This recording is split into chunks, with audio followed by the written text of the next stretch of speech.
आतापर्यंत आलेले मेसेजेस की ताई तू कुठे गायब झाल्यास, तुझा मेसेज नाही, व्हिडिओ नाही, कमेंटला रिप्लाय नाही. तर मंडळी हेअर आय एम. मी तुम्हाला सांगते की काय झालं होतं. बघा, मी मागच्या आठवड्यात मम्मीकडे गेले होते ना, त्यावेळेस मी फक्त 2च दिवस राहिले, कारण की 8-10 दिवस मुलं मम्मीकडे राहिले होते आणि मला थोडंसं काम होतं. त्यानिमित्ताने मी इंदोरला वगैरे जाऊन सगळे माझे कामं वगैरे संपवून घेतले आणि मग त्यानंतर मी मम्मीकडे गेले आणि मुलांना पिकअप केलं. आणि फायनली आज तो दिवस होता की आज आम्ही जाणार होतो कोल्हापूरला, आंबरोळीला जायचं होतं मला. तर सचिननी तिकीट वगैरे बुक केले आणि इथे काय काय मजा मस्ती मुलांची चालू होती. हे काय नेहमीचीच चालू असते, ह्याला काय दुसरं ऑप्शन नाही.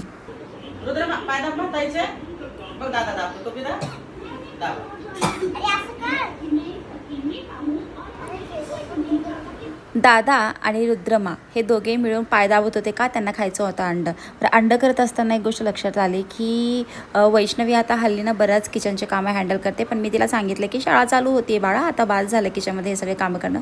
पण हे सोपं आहे, अंडा वगैरे बॉईल करणं अगारोच्या एक बॉयलरमध्ये इझी. आणि हे मी मम्मीलासुद्धा मी मागच्या वेळी म्हटलं होतं की तू ऑर्डर करून ठेव, तर हे मम्मीच्या घरचं आहे. सो वैशूला सोपं झालं हे सगळं करणं. त्यानंतर काय झालं, अंडे वगैरे बॉईल होईपर्यंत मी घरातलं सगळं काही आवरून घेतलेलं होतं, कारण माझी पॅकिंग एवढी होती ना, का तर माझी म्हणण्यापेक्षा ना मुलांचीच होती. आणि माझे काही कपडे होते जे मला सासरी घेऊन जायचे होते, जे मला तिथेच ठेवायचे. म्हणजे प्रत्येक वेळा नाही का कपडे घेऊन जाणं तिथे ठेवणं ते डिफिकल्ट होऊन जातं. बरं, एक मिनटं, तुम्हाला पण हे अगारोचं एक बॉयलर पाहिजे असेल ना, तर डिस्क्रिप्शन बॉक्समध्ये लिंक दिली. तर त्यामुळे मी काय केलं, माझी पॅकिंग, वैशूची पॅकिंग, शिवचरणची पॅकिंग सगळी अशी जवळपास 3 ते 4 बॅग झाले होते. आणि मी योगिताला म्हटलं होतं की बाई टिफिन काय तेवढा देऊ नकोस.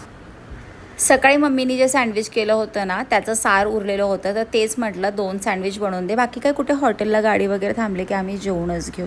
पण मम्मीनी नेहमीप्रमाणे माझ्यासाठी छान फोडणीचं वरण आणि भात केलं होतं. आता इतकं खाल्ल्यानंतर संध्याकाळी 7 वाजता मला काय भूक लागणारच नाही. बरं, आता झालं काय असं, निघाले मी 7:30ला घरातून. आम्हाला काय वाटलं की बेळगावला जायचं आहे ना, तर 7:30ची बस असेल, कारण इथून कोल्हापूरला तर काय डायरेक्ट बस नाही पकडली, कारण बेळगाववरनं मला आंबरोळी जवळ पडते. शिव आणि वैष्णवीचा सर्वात फेवरेट मित्र म्हणजे सुमित दादा. हा खूप गोड आहे. आम्ही नसल्यानंतर तो मम्मीला इतका जीव लावतो ना, कंटिन्यू मम्मीसोबतच असतो आहे घरामध्ये. बरं, आता आम्ही निघालो आहे, 7:30ची बस असं मेसेज होता. आम्ही आलो बाबा पेट्रोल पंपला. तिथून आम्हाला व्हॅन आली एक पिकअप करायला, हमसफरचीच व्हॅन होती. त्याच्यानंतर मला रियालिटी चेक मिळाला की बाबा ही काय बस 7:30ची नाही आहे, ही असणार आहे 9:30-10ची. आणि तसंच काहीतरी झालं. 10 वाजता मला बस लागली. बस डिले होती अर्धा तास, त्यामुळे खूप त्रास झाला, कारण की इतका वेळ बसून राहावं लागलं. बाय बाय करायचीला शिवचरण. बाय बाय यायचं अगं माझं. मुलांना प्रवासाची सवय असल्यामुळे ना काहीच त्रास नाही, ते फार एन्जॉय करतात. आणि हमसफर आणि KSRTCच्या बसेस खरंच छान आहे, प्रीमियम असतात. सकाळी संकेश्वरला बस थांबली, तिथे नाश्ता केला. पण प्रामाणिकपणे सांगते, डोशामध्ये मीठ जास्त होतं आणि पोह्यामध्ये मीठच फारच कमी होतं. मला कळतच नव्हतं, पण उपाशी कसं जाणार ना, कारण की पुढे पण प्रवास आहे. त्यानंतर लगेच आम्ही बेळगावला पोहोचलो. किती वाजले असतील, बरोबर 9:30 9:45 काहीतरी असं वाजले, 9:30 9:45 असं काहीतरी वाजले असेल. वातावरण सुंदर होतं, त्यामुळे भारी वाटत होतं. आणि याच्यानंतर लगेच बाबा पण आले आमचे कार घेऊन गावातली. तर भारी वाटलं, कारण की एक तर वातावरण छान होतं, पॉझिटिव्ह इन्व्हायरमेंट होतं आजूबाजूचं. आणि प्लस म्हणजे बेळगाव ते आंबरोळी मला काय बस वगैरे चेंज करायची गरज नाही पडली, कारण नागनवाडीला बस चेंज करून पुन्हा आंबरोळीला जाणं, बॅग आणि मुलं हे डिफिकल्ट होऊन जातं, म्हणून बाबांनी गाडीच करून आलेले.